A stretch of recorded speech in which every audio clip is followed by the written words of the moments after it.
Another day, another coin na naman tayo mga kaibigan. Today's video, ang pag-uusapan naman natin itong update ng 2017 10 peso in GC series ng Pilipinas. Mayroon ka ba nito at magkano ito ngayon sa local buy and sell sa Pilipinas at sa online mga kaibigan? Yan po ang pag-uusapan natin. Bago ang lahat mga kaibigan, sana'y nasa mabuting kalagayan po ang bawat isa. At ito po yung mga nakuha natin ngayong araw, 2017 na 10 peso. At mayroon naman tayong isang pirasong year 2021 na 20 peso mga kaibigan. Ayan. Pero ang pag-uusapan natin mga kaibigan ay itong 10 peso NGC series, New Generation Currency ng Pilipinas, na maingay ngayon sa YouTube mga kaibigan. Mayroon ka ba nito at marahil ay gusto mong malaman kung magkano ang presyo ngayong panahon? Kasi ito ginawa pa year 2017. At para magkaroon ka ng idea kung magkano mo ito mabibenta. Itong ganitong klase ng coin mga kaibigan ay ginawa mula 2017 hanggang 2020. Meron na po tayong year 2020 ngayon na 10 peso.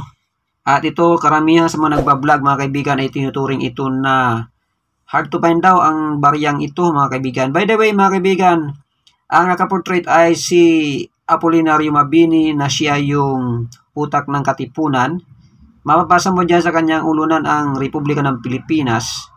10 peso ang kanyang denomination. Ayan yung pangalan niya sa baba, Apolinario Mabini. At ang gilid niya mga kaibigan ay mayroong nakasulat. May text mga kaibigan yung 10 peso natin at threaded siya na may sulat. Ayan mga kaibigan. Then sa likod naman makikita mo dyan yung kapa-kapa. Yan po ay tinatawag na Medinilla magnifica mga kaibigan, ang scientific name.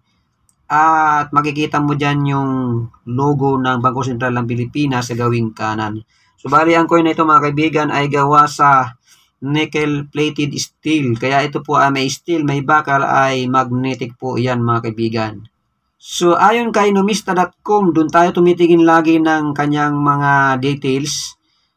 Ito po ay mayroon 13% ang frequency. At yung kanyang presyo mga kaibigan ay pumapalo sa 99 pesos kay numista.com. Ayon sa kanilang mga miyembro sa numista.com mga kaibigan. So sa YouTube mga kaibigan, napakaingay nito. Maraming nagko-content, nagblog na ito daw mahal. Mayroong bumibili ng mahal. Karamihan ay mahal ang presyo nila. Pero kung ikaw ay legit na kolektor, kailangan mong basa sa groups para malaman mo kung ano ang tunay na presyo mga kaibigan. Ayan yun mga kaibigan. At ng ating tiningnan naman mga kaibigan dito sa Coin Collector Group sa FB mga kaibigan. Ito po ay kalimitang isinasama sa mga buy set mga kaibigan. Kung sa buy set mo siya maisasama mga kaibigan or mabibili, kalimitan 8 piraso na lahat year 2017 or yung mga semi-hard to find na kahit anong denomination mga kaibigan, binibenta nila halos na 1,000 pesos. Bumapatak lang ang 10 piso na year 2017 sa 90 pesos or 100 pesos ang isa mga kaibigan. Yan po ang katotohanan, at ang katotohanan pa mga kaibigan ay i-correct po natin, ito po ay hindi hard to find kasi mayroon pong 10 piso na dalawa ang nakaportrait, si Apolinario Mabini at saka si Andres Bonifacio. Yun po yung hard to find mga kaibigan, 10 pisong ganito. Ito ay pumapatak na semi-hard to find na lang mga kaibigan sa ngayong panahon kasi mayroon ang hard to find sa 10 peso NGC series mga kaibigan.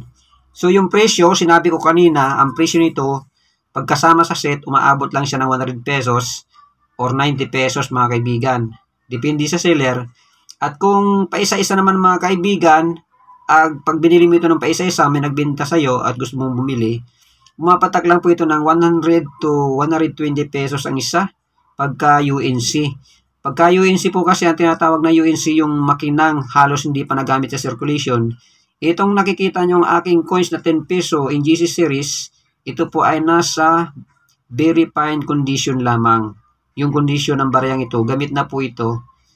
Ayan. Kung mayroon mga kaibigan nagbebenta mga kaibigan ng sobra sa 120 pesos, yan po ay overpriced.